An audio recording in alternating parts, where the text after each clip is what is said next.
Ahanba magtada mi pamnamak po good evening ana wish tawzare ko ngasi so amuk laizare yam nungai khraba ai mi khran haira e cooking matang na so video sem sa kari no nang views yam pamra hai so haira e ko ai views pam ke khak sunate ko ai content creator bude mai na current issue ko hojik tho ibai matang dang wa sa ngang den viral chapane ba ko ai views pam ke khak ta sunate adubu ai nang cookie gi maram das mai toy ne tek tan ngang ne base maram lai ba ko makhoi na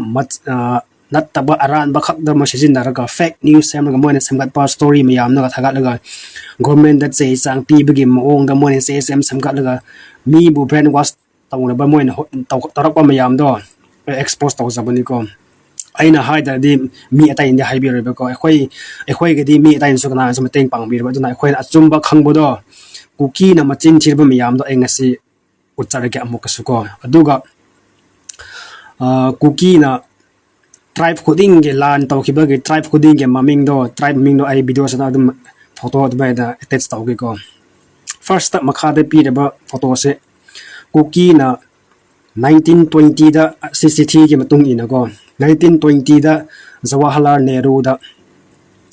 mokhoi na Jawaharlal Nehru da ekhoi busu right PBU India sa da lai ba ya na ba ko moi gi rights ma gi equal right yum sa na ba man settle to na ba gi permission do ekhoi si da lai ekhoi cookies lai ha do khangbi yu ha na Jawaharlal Nehru na moi pi ke ba chithi ama khak ne ba aina haining bade Jawaharlal Nehru se prime minister pu se 1920 da ma pu dri ba ko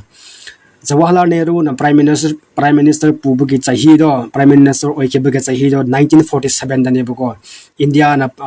independence phang ba gi matung da prime minister pu ne ba mase gi se this da kari e cookie na 1920 da ko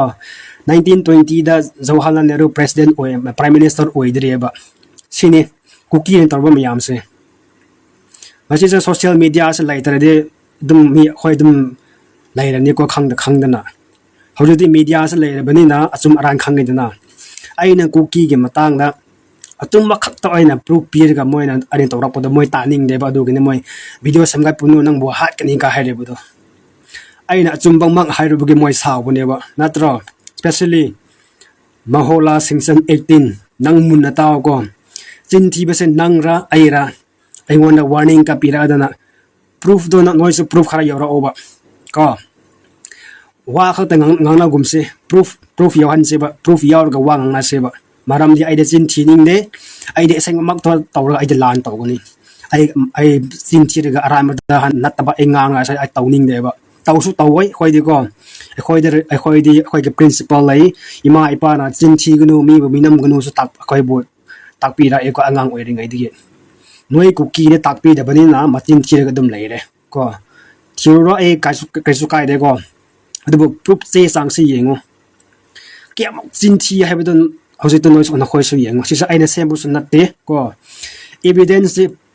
proof de dum na khoi da lai re bane ba evidence and proof de mean manghan ba ya dam ne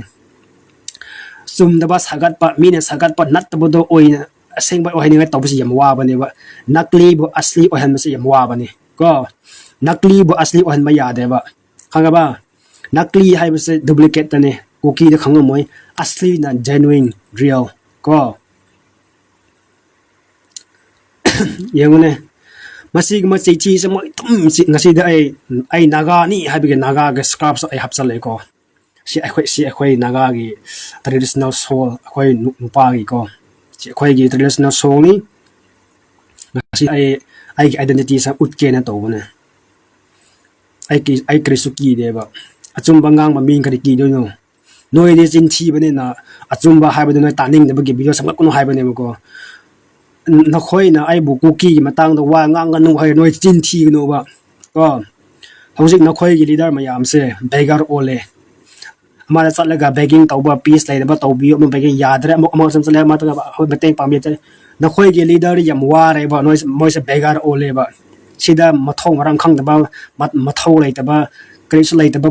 refugee mi se comment da hero sa ba do สากันบ่อดุกานารอยบ่ก็คอมเมนต์นั้นค่อยละไอ้บ่ warning ปีกันน้อยเกกานาบ่ไหลกะบ่นัดเตบ่คังกะบ่ให้นิ่งงังนิ่งสุอจุมบ่ proof อามาคักยาวแล้วก็ให้เราไอ้ตาเกบ่น้อยเนี่ยบ่เซ็งบ่ให้เราไอ้สุสาวเลยบ่ก็ไอ้สุคราไอ้สุเกียนไหลบ่ไอ้สุจักซาบ่มีนี่บ่ก็น้อยน่ะเซ็งมามักตัวคิตังได้ให้เรามาไอ้สุคราคันแล้วก็โอ้เกรโนให้บ่ไอ้สุคันเกบ่นค่อยตัวเราพอคุดิ้งมักสิลอยมักสินทีบะอารานมันนัตบักขับตัวสกัดดีโนบะฮะสินทีบสนะอารานโอยเดบะตัวสนอยบุฟรีดอมปีกนี่ให้หน่อยคันมระ What made you think that lying would give you freedom ไอ้สุครายอังกฤษโลงงี้ก็คุกกี้สุอังกฤษยามโลเลยบะสินทีบะนัตบักตัวสนอยน้อยบุฟรีดอมปีกนี่ให้หน่อยคันมระบะหางไงเดโซเชียลมีเดียไลท์ประเด็นน้อยยามสินทีรำกันนี่บ่นัตบ่ยามมวยตอรำกันนี่บ่โซเชียลมีเดียไลท์บ่มาตำเฮาจิกตีแน่นังนะตบ่คุดิงนังงางบ่คุดิงเบงเชียนมามังนังพัมมะไลบ่กะจับมันนะบ่เนี่ยนังนะตบ่คุดิงอซุมบ่ตอรสุอูรนี่รายบ่ตอรสุอูรนี่โซเชียลมีเดียเกเอสเดเนี่ยจินทีบ่ยาเดบ่คังไงก็นครจะโซเชียลมีเดียเก็บ powers น้อยจะขังบ่เนี่ยโซเชียลมีเดีย influence ยามวางบ่เนี่ยก็มากี powers ยามไหลบ่เนี่ยบ่มากี influence ค่อยหายบ่งำเนี่ยบ่อามันน่ะไอ้มาคาดปีเดบ่ list คุกกี้น่ะลานเตาเก็บ try มายามดูกี list นี่มาสิกรีกินว่าให้บีรมคุกกี้สิงน้อยน่ะสุกยามมาจาตีเสมาทั้งน้อยน่ะลานเตาสิกรีมารำกินเอาบ่มารำไม่ไหลนี่บ่ก็มาสิพาวน้อยคุมบังงำดรีน้อยมีเนตรีมาสิพาวน้อยคุมบังงำดรีมันนี่พูดเลยบักสุดน่ะรีฟิวจีเนี่ยจาติอามากลานตัวเด็กค่อยปฏิบีกับเขานาบีนี่ก็ลำมาเลยเด็ดดมว่าได้โทษอันนี้อดูคุกกินตัวไตรคูดิ้งยังไม่ตัวเลยสิไตรคูดิ้งบ่ไม่ลานตัวเลยบ่มาสิการีกินเอาบ่ why give me one good reasonไอ้บัวงางกันว่าให้ได้มาสิการีจันพัฒนาพิโอทำไมเสียงตัดเสียงนะก็ปุกนิ่งเสียงนะพิโอจินทีจะบีดะ genuine answer 的พิโอบ่ไอ้ตุ้มินไหลดีไงบ่มาสิปีบังงำดระดิไอ้บุกุกี้มาตั้งนะว่างางกันว่าให้กันก็น้อยเนี่ยงางกันว่าไอ้โตกันตะบุษนัดเตะน้อยเนี่ยจินทีดีมาไข่น้อยน่ะอะไรมาตาวรีมาไข่ไอ้ดุ้มบุญจะเสียมันกันไหลกันนี่มารำดีนกคอยกีจินทีบัดนัดตะบ่อะไรมาเสียมันกันปะกี่วารีไม่ยามโดไอ้ expose ตัวกี่บ่มันเนี่ยพอเลยบักเลยไปประจำไม่ยามเสียกุกกี้กี่มาตัวเสียขังแต่บันนี้ไม่ยามเสียเอาเลยเขาสิก็เฮ้ยไอ้กี่วิดีโอเสียมวยอุบแต่มวยยาม knowledge พังใครบ่กุกกี้กี่มาตัวเสียกุกกี้สักอย่างจินที government กี่เจสังพอมวยจินทีแบบงำไม่บ่1920 da kana president 1920 da Jawaharlal Nehru prime minister poisa kana haibi bno noida nan takpi ye no school ka da bro ha yam english lo khidai ne karamba school da kara ke ba 1920 da Jawaharlal Nehru se prime minister pu ai sa karamba osan takpi bra noi bo kuki osan ro noi Burmese osan takpi bra ha english yam loli hai hindi yam loli hai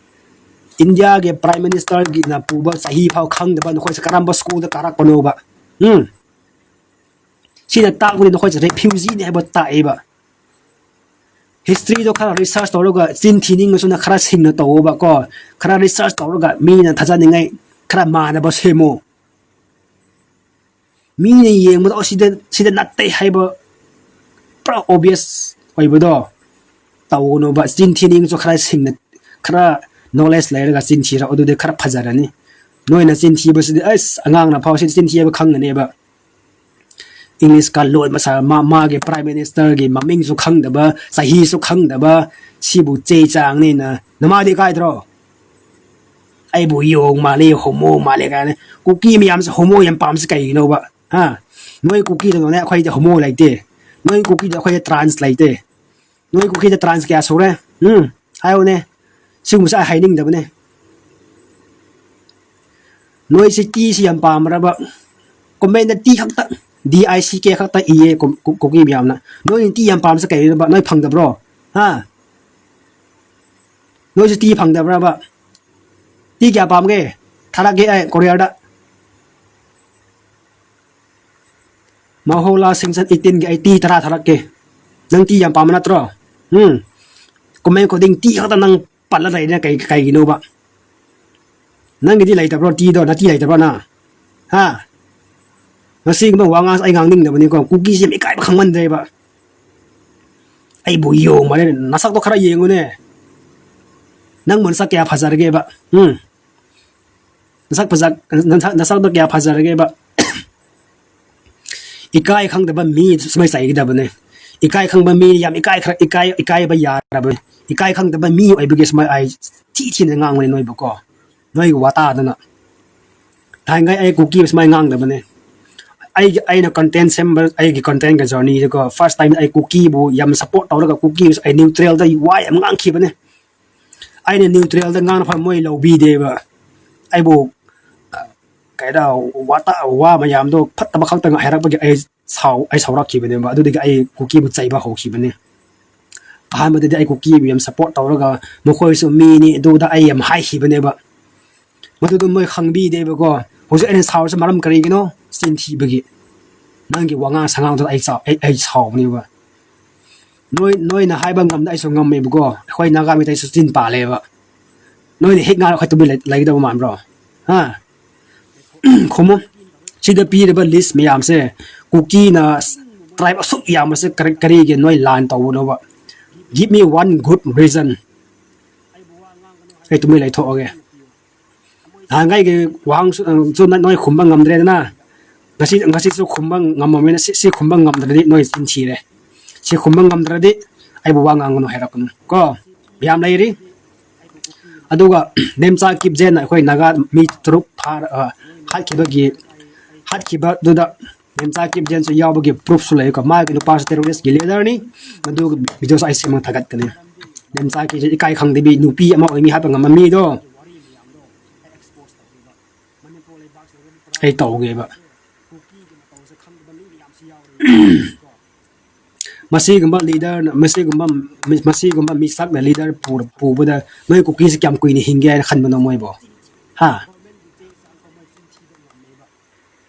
noi ge lamta che khara hongo ba ko khara hongo ba noi ne bo yamna kaisra gyan ta mo lai de manipur se cookie ge suni naga ge suni maitai khoi loi na makini ba manipur lai bak se khoi pum na makini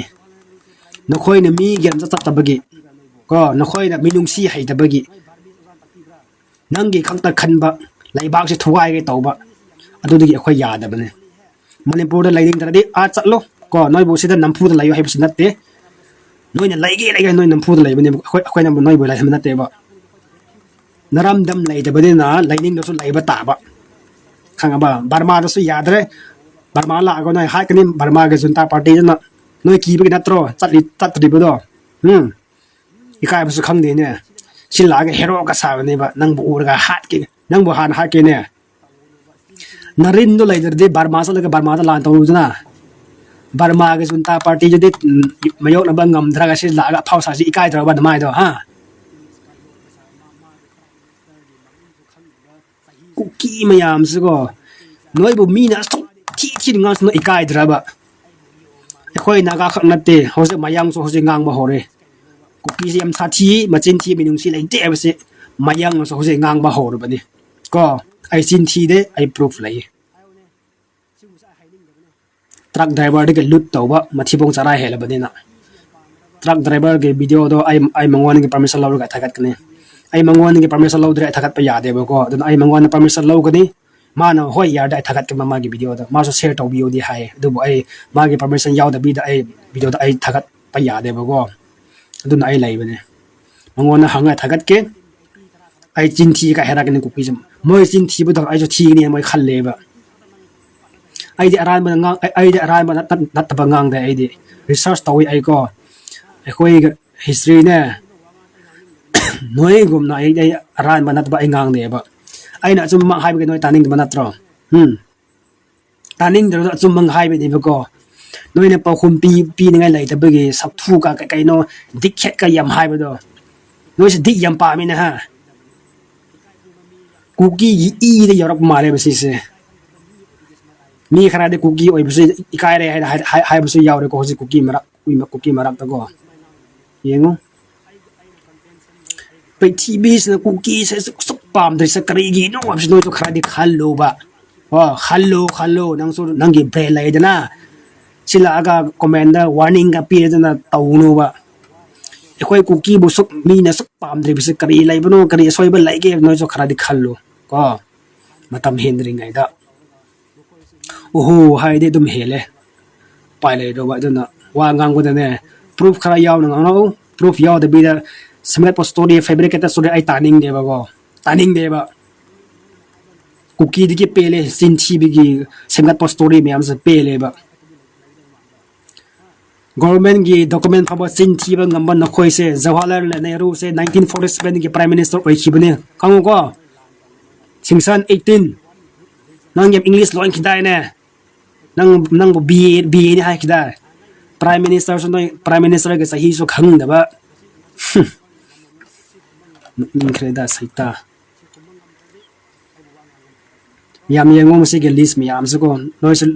letter se paw ba I screen da happy di se chini moin tawi se ko khoi ne khangoi da bigi type da mai yam tawi ba hojik ti social media la ba de cookie se chin chi ba se ya roi ba hojik ta ke dawre naga ga maitai leader Mizoram chatlaga meteng pangbiu Manipur da peace leina ba maitai ga naga se pun ba yar ba tawbiu haina noi thori jabado wakali do khoyam khoi loin ma ui go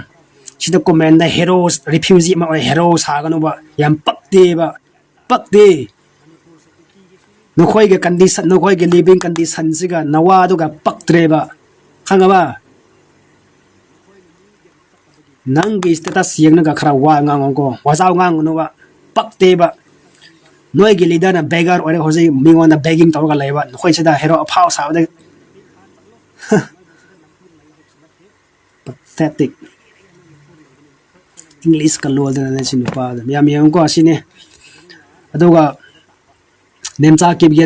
kibjen na mi ha pa turuk da ma so yaw ko madu ki video clip ga photo thagat ke ko makhoi su yeng ki sunu ba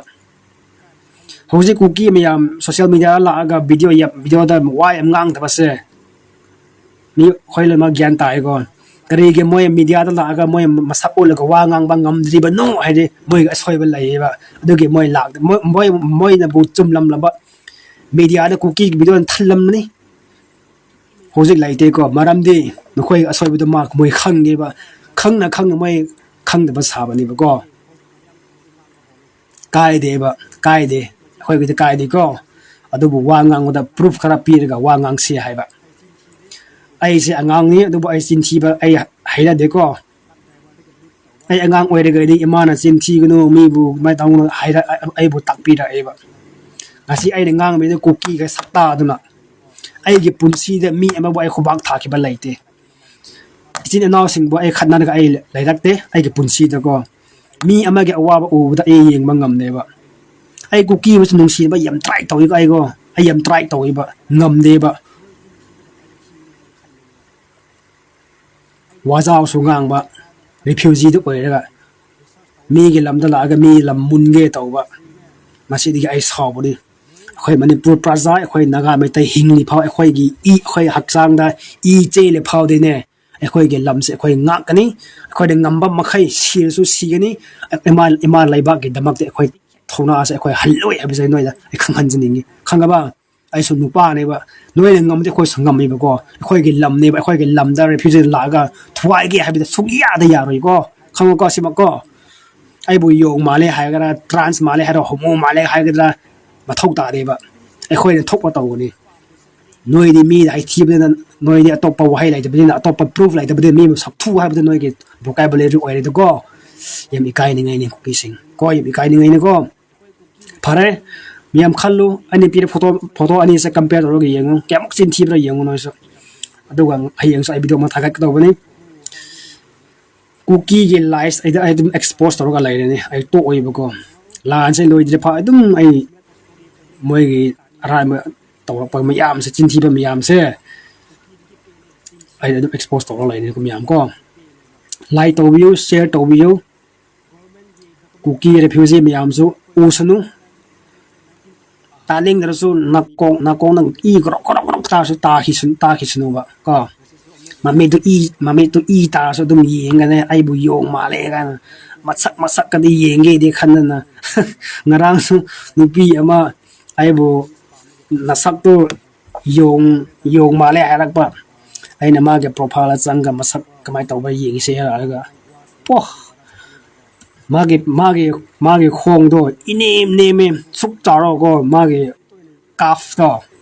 สุกเนมบะสุกจ่าบะพัดเหล่าบะก็แล้วก็มาเก็บมาทุนสุกจ่าเลยสุกจ่าบะก็แล้วก็หน้าตาสุกปากปนเนี่ยก็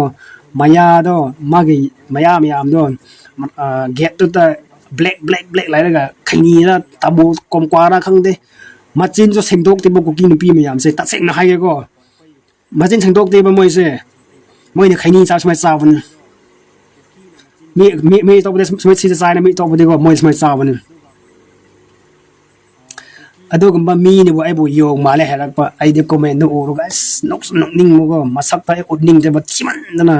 ไอ้คอนเทนต์จะมีนี่ยังบีเลยมาดูนุปีพอทักดีมีเนี่ยว่าไอ้คอนเทนต์จะยังบีเลยมาสักที่มันนั่นนะก็มาเก็บมามีตัวปลาเบลสมัยกับปีบุกมามีจิบเลยกันเนี่ยอ่ะบอยมาสักตัวที่ยังไงดีขันนี่มันก็กินมีมันก็โยงมาเลยมันไอ้เด็กมาใส่ยำภาษาบ้านขันรู้ไปไอ้เด็กมาเก็บพาเก่านั่นละก็ไอ้ยังไงบุกที่มวยบูสำนักปลายซึ่งมาบุกยำพัดเตสุกที่เนี่ยเซมบีดิสิบุก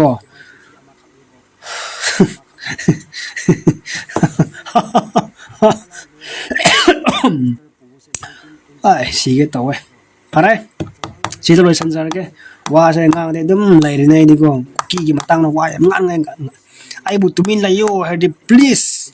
อาจินที่ไปตกปีวะไอ้สว่าไปไอ้สงางก็ว่าอะไรก่อนจินที่ไปทำให้ตกปีไอ้คอยสุลาเล่คอยสุสวยมุสยอมกันนี่ทำไมนะนุ่งชีบีเนี่ยบ้านเราจะคิดตั้งนี่ต่ำโมบก็ลานที่ลานกับเผาสาวกันแบบคอยอีกากันนี่แบบโดยส่วนอะไรมาเลยรำกันนี่ก็ดูใครยิงก็คอยลีดเดอร์นึงคอยตัวเองคอยลีดเดอร์นึงก็ไม่ตัวรีบร้ายดูมาคอยเก็บมาดูสิยิงแล้วก็มวยนะให้บริสุทธิ์อินโลบะมาคนน้อยลีดเดอร์กี่ว่าตัวน้อยอินดีน้อยกี่พาบุกอะไรนี่น้อยกี่ลีดเดอร์เสร็จเบการโอแล้วก็ปาร์ตี้คนดิ้งสัตว์แล้วก็เบกิ้งตัวตัวนุ่งไอเทบะยิงแล้วก็กุกีประสามยามนึงยันตาตัวบะลีดเดอร์มียามนึงทรัคลาโลแล้วก็ทรัคบิสเนสตัวแล้วก็กระไม่นึงกุกีสปานตัวนี้วะอะดูนั่นนี่กุกีเลยดิมันใครได้มันนี่พูดเลยบาสตุมลานทุกอะไรนี่วะฮาวซิกพาราสุนัยตุงดะอิสาสิงลักแต่อิสาสุสิลักแต่มียามเสปีสไลบางงามไว้วะนั่นสิก็ว่าเขาเสียงจัดคิดว่าทุกกี่กรัสตัวไม่ฮาวซิกพาไม่ว่าขันเลยดิวะจัดคิดว่าลานกี่มาตั้งแต่ไม่ขันแล้วก็รีเวนส์ตุมเลยดิวะกุจิฮาวซิกพาบ่ไม่แบล็กเดย์เซเลบรตตัววะชินตักพอดีไม่เสลานเสกุกตรีวะอันนั้นมันกุกีเสฮาวซิกมันนี่พูดนักปีร์กี่เฮกเราสินบะลาเลยเด้ลีดามียามสักขันบิวกุกีเสนักปีเลยเนี่ยSAS leader โอยกระคอยกี่ armed forces โอยกระคอยกี่ district leader โอยกระกุกีเสคอยจะเล่าเส้นละดิเนี่ยเขาจะเล่าเส้นละดิตุงตะกรีลักนี่ให้ไปตัวคอยขันมาตายกุกีเสหงเลยบ่เขาจะมาคอยสีนี่ให้มาขังมาเกี่ยมวยอาภาภาษาบันปีสปาภาษาบันนี้สหีตราคุณมาตุงตะกรีโอยรักนี่ให้ไปคอยมุนขันซะก็นากาไม่ตายไม่ยังคอยปังบ่โอยเลยสิบ่กุกีเก็บปลาเสเขาจะมวยนะงำแต่ภาษาสมัยเก็บปลาในรำกันนี่บ่ after 10 years เสกันนมาทกกันนี่สวยดีเสดูนะกุกีเสคอยนักวิพัมทกเตบ่นายไงที่งักปีได้กันหลักครับนี่มวยหงดีนะนายไงที่คอยงักปีไม่ใจสงงักปีได้กันหลักกุกีไปลิซิงมากกุมงักปีบัลงักปีได้กันหลักครับนี่มาคอยหงดีบ่ after 20 years 10 years ลานต้มทกอะไรนี่ให้มันสมัยยามเกาวีกันนู่นก็กุกีไม่ค่อยเล่าเส้นนะดิมันนี่พูดสกายเลยนั่งสุสีบัตตาบะมวยสุสีบัตตาบะเอาตัวนั้น leader สิงไอ้งอนนี่กี่ให้สิงบ้ามีอะไรก็ไอ้ไม่ค่อย respect ตัวสิไม่ค่อยว่าไอ้อินกันนี่ไอ้ค่อย leader นะให้บุษไอ้ตากันนี่ไอ้ค่อย leader นะงางบุษไอ้อินใจกันนี่ไม่ค่อยบุษไอ้ไฮที่ด้วยก็ไอ้ค่อยไม่ค่อยเขาสิไอ้ค่อยกี่ armed forces ไอ้ค่อยกี่ leader อะไรแบบกี่ไอ้ค่อยนุ่งไอ้อะไรแบบพังมันเนี่ยบอกก็เอาตัวนั้นไอ้ค่อย leader นะให้บุษคาราตาสิดูบุกีบุตร ngak pi raga peace se laiba ya de habisa ai janinge kuki se amuk law seladi nacha sigera icha sigera ima ipa sigera dudi khangdre kuki hek la de manipur se pum kai re habise leader miam khangbiu hain adum request tawjari kam miam thank you